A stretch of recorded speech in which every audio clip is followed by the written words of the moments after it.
Good morning, my friends. Rich Lohman here with your woohooing thought of the day. Happy Monday to you. First, I think, official work day of 2021. So I'm kind of excited, and I'm also kind of sweating because I just got done with a great workout, and it's part of even today's thought of the day. So let me share why. Today, we're talking about the last of the 7 habits of highly effective people. Hold on a second. Habit number 7 is sharpen the saw. And I have a frog in my throat, probably from riding a bike so hard. Good morning, Peter. Good morning, Renee. Good morning, Chad. Good morning, Dan Joe. Good morning, Melissa. Excited to see you guys all in here. So sharpen the saw. Ralph Marston said, rest when you're weary, refresh and renew yourself, your body, your mind, your spirit. Then get back to work. So let me talk about sharpen the saw. Sharpen the saw is essential to all of the habits within the 7 habits of highly effective people. You have to be proactive in sharpening the saw, which is renewing yourself. You have to learn to put first things first. Quadrant 1 of putting first things first, it does involve things that are reactive, that are urgent, that have to get done. But sharpening the saw is a quadrant 2 thing. It is a necessity that we renew ourselves. If we don't renew ourselves, what we will end up doing is burning out and not being able to carry the hope and the goals and the willpower of 2021. So what my favorite phrase when it comes to sharpen the saw is you cannot give what you do not have. Now I'm going to place that into categories just for context of how are you doing? How am I doing? You cannot give what you do not have physically. You cannot give what you do not have socially and emotionally. You cannot give what you do not have spiritually, and you cannot give what you do not have mentally. So when you do not have it, it's to go get it before you head back into action, because going into action, I can remember this. I got my chainsaw out a couple weeks ago, and I wanted to clear. We've got a hill that goes down to some water of a creek and kind of a flooded lake pond area.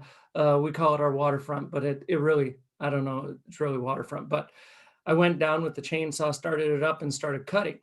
And the chainsaw wasn't doing a good job of cutting some of the stuff that's down there. It's really nasty stuff. And what I realized was my chain on my chainsaw wasn't sharp. Now I could keep muscling through it. It would probably double or triple or quadruple my time, or I could do the time wasting, time wasting activity of walking back up the hill, grabbing the chainsaw sharpener and sharpening the chain and then going back down. That's what I did. And it made fast work when I had a sharp chain. And that's what our body does. That's what we do mentally. That's what we do spiritually. That's what we do socially and emotionally. That's what we do physically, is we can do great work when our chain is sharp.